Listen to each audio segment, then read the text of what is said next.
الحمد لله نحمده ونستعينه ونستغفره ونؤمن به ونتوكل عليه ونعوذ بالله من شرور أنفسنا ومن سيئات أعمالنا من يهده الله فلا مضل له ومن يضلل فلا هادي له ونشهد أن لا إله إلا الله وحده لا شريك له ونشهد أن سيدنا ومولانا محمدا عبده ورسوله أرسله بالحق بشيرا ونذيرا من يطع الله ورسوله فقد رشد ومن يعصيما فإنه لا يضر إلا نفسه ولا يضر الله شيئا. قال الله تعالى في القرآن الكريم والفرقان الحميد: أعوذ بالله من الشيطان الرجيم. بسم الله الرحمن الرحيم. تلك الدار الآخرة نجعلها للذين لا يريدون علوا في الأرض ولا فسادا والعاقبة للمتقين. صدق الله العلي العظيم ونفعني وإياكم بآياته والذكر الحكيم. إنه تعالى جواد كريم. اللهم صل وسلم على سيدنا ومولانا محمد بعدد من بعد وقال. اللهم صل وسلم على جميع الأنبياء والمرسلين وعلى سائر الصحابة والتابعين وعلى عبادك الصالحين. دوستانو عزیزانو، الله رب العزت په تمام مخلوقاتو کې انسان د ټولو نه غوره پیدا کړی دی، د ټولو نه عزت ولا پیدا کړی دی. الله رب العزت انسان ته هغه مرتبه ورکړې ده په مخلوقاتو کې چې بل مخلوقاتو کې په نور مخلوقاتو کې هغه مرتبه چاته نه ورکړي. حدیث شریف کې راځي جناب محمد رسول الله صلی الله علیه وسلم ارشاد فرمایي چې په دنیا کې الله رب العزت انسان ته د ډولو نه زیات عزت ورکړی دی.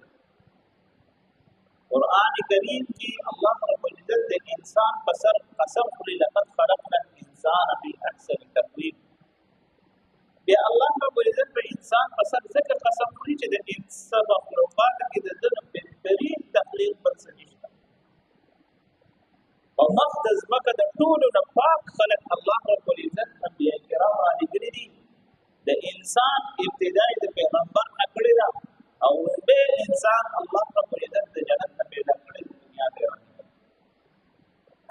او چې کله الله رب العزت انسان پیدا کړ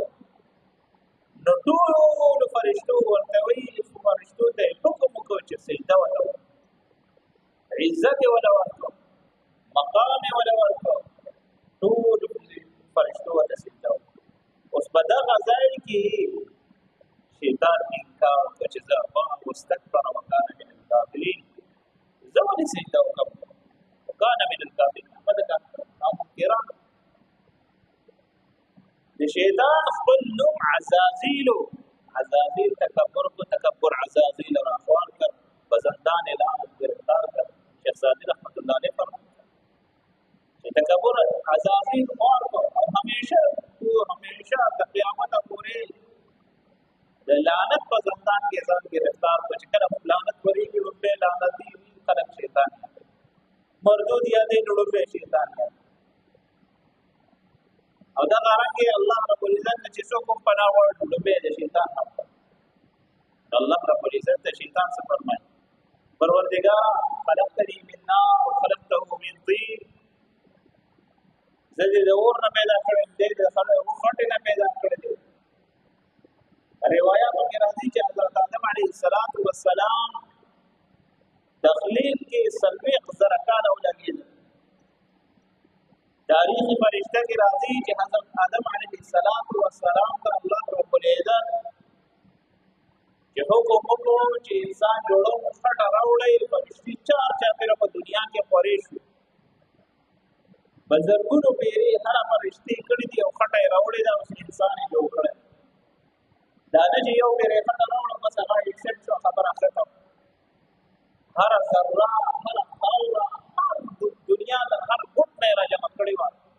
او د هغې نه د انسان تخلیق کېده سره خاوره شګه دغه رنګې پټه خاوره هره خاوره فرشتو را جمع کوله د الله په دربار کې به پیش کېده آدم علیه السلام جوړېده او چې کله آدم علیه السلام تخلیق مکمل شو روح یې پکې واچولو هغه چې څنګه خبرې شروع کړې قرآن کریم کې فرمایي وعلم آدم الاسماء كلها چې حضرت آدم علیه السلام ته الله رب العزت د هر صف نوم وښودلو تفسیر کبیر کې راځي روح المعانی کې علامه علوسی رحمۃ اللہ علیہ لیکي وعلم آدم الاسماء كلها په دنیا کې چې څومره ژبې دي الله رب العزت حضرت آدم علیه السلام ته وښودي تاسو ګورئ انګلیش جدا ده عربي جدا ده فارسي جدا ده هر ملک جدا ده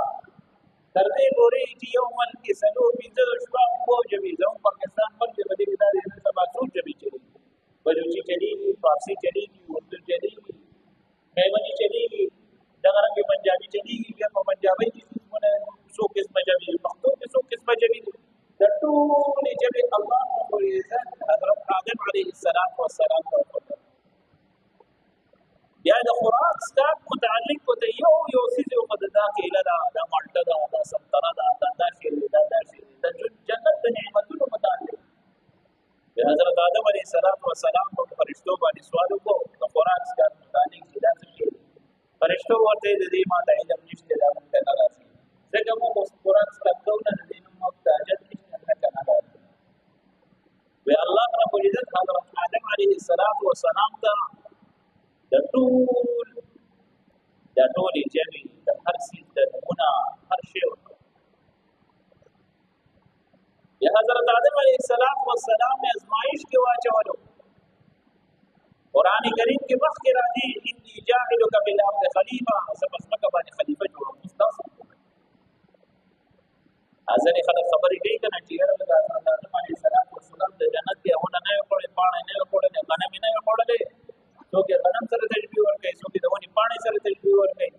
څوک یې میوې سره تشبیه ورکوي څوک یې دانې سره تشبیه ورکوي روایت چې څه نقل کړي دي هغه دا فرمایي چې د ونې پاڼې خوړلې نه میوه ده نه د غنمو دانه ده داسې غلط روایات دي چې د غنمو لپاره آدم علیه السلام د جنت نه مړه دا غلطه خبره ده کمزور روایات دي کمزورې خبرې دي اکثر زموږ ملګرو ته د الله هدایت دي داسې حدیثونه بیانوي اطلب العلم ولو بسنین علم حاصل کړه چېرته چین ته ولاړ نه اطلب العلم من المهد الى اللحد د مور د غېږې نه واخلې تر لحد پورې علم حاصل دا کمزورې روایات دي حدیث په یو کتاب کې دا حدیث نور دغسې روایات دي چې نبي علیه الصلاة والسلام نه روایت ثابت دی چې خامخا به په پورې پرده سنت دا روایت نشته چې کوم روایات د راویانو نه منقول دي د محادث منقول دي باندې ما عمل وکړو او چې کوم نه دي هغه د ځان حدیث کړي دوستانو عزیزانو الله رب العزت چې حضرت آدم علیه السلام ته د جنت نعمتونه حواله کړل دا یو نعمت ورته ولې منکه الله رب العزت ته پته وه چې د انسان کې ما د حرص او د لالچ ماده ایښې ده ما دې د ځمکې خلیفه جوړ کړی دی د ده بیس د ده بنیاد ما د جنت نه دی پیدا کړو په جنت کې ول پرورش وکړو په جنت کې په میوو کې ده پر دې چاپې وکړې اوس دته چې کله د ده نه چې معمولي لغزش دې دنیا ته لاړ شي او دې په دنیا کې به دمه بندوي چې کله حضرت آدم علیه السلام سورې اعراف کې شروع کې راځي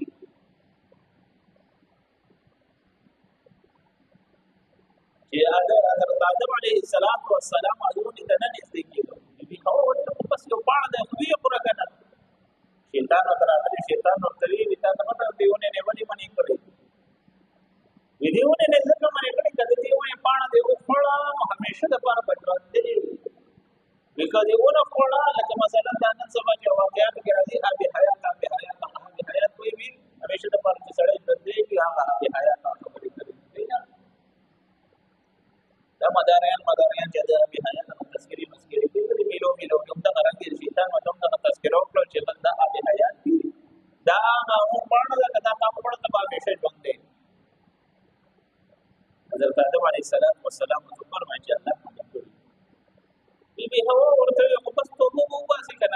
باندې ځوانان چې وایي چې من ګناه وکړو ته مو واسي کنه دا سي یو خبره نو کومه ټول خبره خبره ده چې د حضرت آدم علیه السلام هغه باڼه راوښو کوله خپل مخړه دې هوا راوښو لومبه کار دا وشو فبدت لهما سوآتهما لباسا يواري سوآتكم وريشا چې الله رب العزت دا غي لومبه سکار وکړي چې جنتي لباس ته واپس فبتغى يخصفان عليهما من ورق الجنه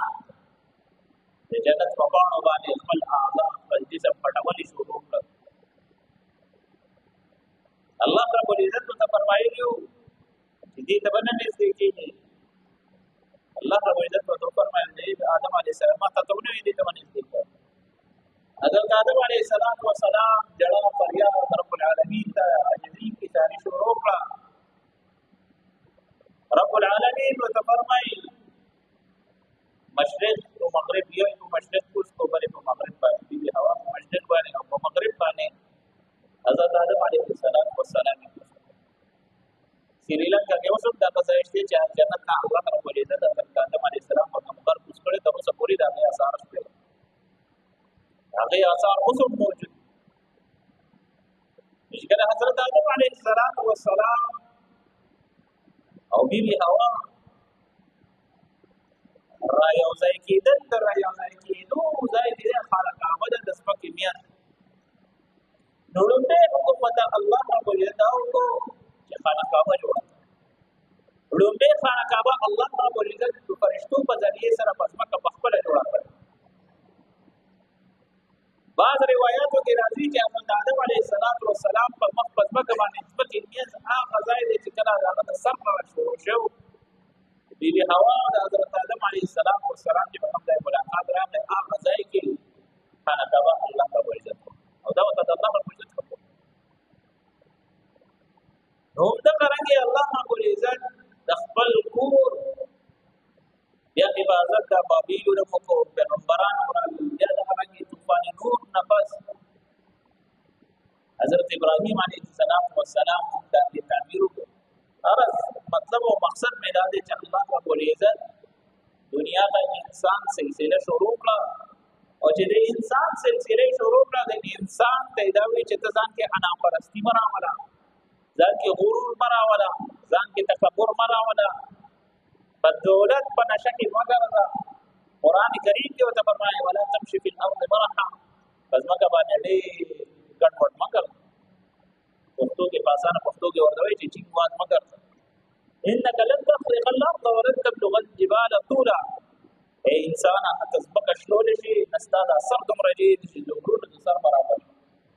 الله رب العزت انسان ته امتحاني ولي ورکړي دې انسان سره چې معمولی طاقت راشي دې په سرکشي باندې شروع شي دې انسان سره چې الله رب العزت ته دولت ورکړي دې په سرکشي شروع شي لک دولت وسر راشي لک طاقت وسر راشي لکه خوشحالي په راشي د رب په نافرمانی کې شو والله رب العزت انسان ته بیا یاد کړي نو انسان حدود کراس نه کړي تلك حدود الله دا الله رب العزت حدود دا پر کراس نه ان في ذلك لآيات لقوم يعقلون په قرآن کې د هغه خلکو لپاره نصیحت دی چې کوم عقل خاوند دي ان في ذلك لذكرى لأولي الألباب فدې ذکر دی د هغه خلکو لپاره یادونه چې کوم عقل خاوند دي د عقل خاوندان مسلمان ته ولي فرمایي ځکه په قرآن کریم کې الله رب العزت انسان ته نصیحت کړی دی یا بني آدم اے بني آدم لا يفتننكم الشیطان شیطان دې تا په فتنه کې وانه چي کما اخرج ابويكم چې څنګه ستاپلاري د جنت نه راوباسلو يرجعوا عن کما اخرج ابويكم چې څنګه ستاپلار دې کوي د جنت نه یا کېدنه خو د الله رب العزت په مثال باندې بیان واضح دې ته بیان نه دلایل ته بیان نه د پیغمبرانو په ذریعه ته بیان نه بیا د نصیحتونه کوي او انسان کته خپل سرکشي نه ناوړي او بیا د الله رب العزت څخه فرمایي څنګه رحیم کریم هم یم خو بیا قهار جبار انسان چې دنیا ته راغلی دی الله رب العزت څه فرمایي انسان زما تابعداري انسان زما تابعداري وکړه زما په تابعدارۍ کې ستا کامیاب او که چېرې ته زما تابعداري نه کوې هېڅ ته به تا به وخت ورتېر شي ډېر زر به در باندې په ناستو کسانو کې د لږ عمر خلک هم شته د ډېر عمر خلک هم شته د ډېر عمر کس ته تپوس وکړه چې ژوند دې سخت تېر کړه یو سړی وایي یاره چې ډېر زر تېر شو هلکوالي دې څنګه تېر ډېر چې ډېر زر تېر ځواني دې څنګه تېره کړه ډېر زر تېر همدغه رنګې د ژوند مقصد د واورې په شان دی ډېر زر پلي کېږي روان دی په انسان باندې لس کاله مخکې چې څه وو هغه نن نشته نن چې څه دي هېڅ پته نه لګي چې کال پس به نه لس کاله مخکې تېر کال چې زندګۍ مجلس کې کوم کسان موجود وو هغه اوس کال نشته دغه رنګې څه کال چې مجلس کې کوم کسان دي را روان کال پته نه لګي چې دا ژوندي به یو انسان خو دنیا ته راغلی دی خو جام ځان سره اګریمنټ نه دی راوړی چې دوره کاله به ژوند دی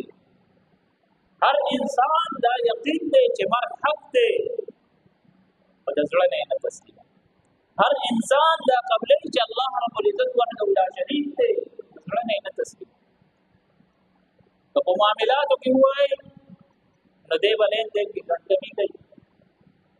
که په خبرو باندې ووایي نو حد درجې دروغ ووایي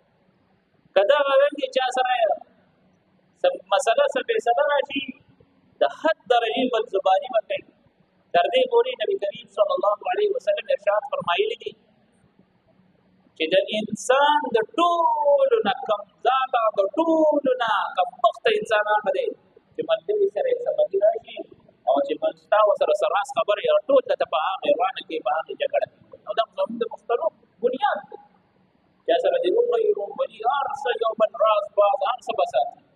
او چې معمولي تکرار یا جګړه راغله ستا د راز خبرې به هغه د علم په حجره جومات کې دی او نبي کریم صلی الله علیه وسلم څه فرمایي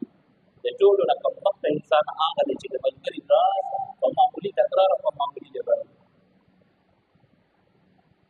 الله رب العزت علام الغیوب هم دی وستار العیوب هم دی ستا په عیبونو پرده اچوي د انسان په عیبونو ولې پرده نه الله رب العزت رحیم کریم دی چې په تا باندې رحم کرم کوي ته په بل باندې رحم کرم ولې نه الله رب العزت غفار الذنوب دی ستا د ټولو ګناهونو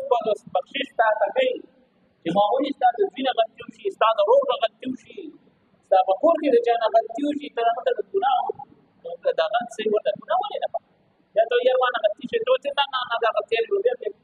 ته دومره لوی سړی راغلی چې د وحده لا شریک نوم ډېر غټ سړی چې خدای پاک یو انسان معاف کوي نو ته یې ولې نه معاف دا څه خامیانې داسې دي چې دا زموږ په معاشري په خبر کې هغه ګڼل شوي چې خپله ګناه کوي یا د چې الله غفور رحیم دی چې بل ګناه وکړي په قسم یې نه معاف کوي وجه دا ده چې ځان دپاره جنت غواړي او بل د جهنم ته وړي ځان دپاره راحته غواړي چې بل دې په توپ ولګي دوستانو عزیزانو داسې کول نه دي پکار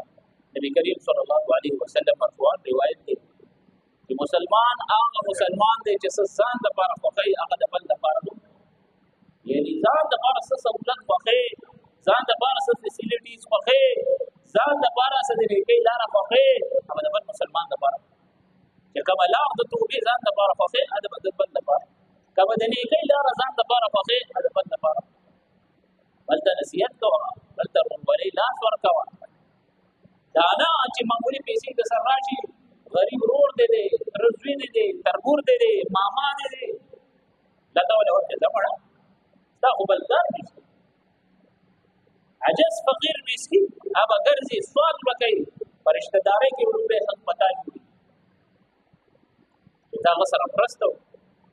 نن سبا نفسه نفسي شروع شوې ده او چې کله د نفسه نفسي شروع شوې د معاشرې نه برکت ختم شي وختي به تاسو کتل ورورولي وه عزیزولي وه رشتهداري وه د یو بل تپوس و د یو بل پوښتنه وه یو بل تیمارداري وه یو بل سره سپورټ و که ته به چېرته دغه شوې الله رب العزت څه فرمایي که چېرې ته د بل مسلمان خیال ساتي الله رب العزت فرمایي ستا سخته دې الله رب العزت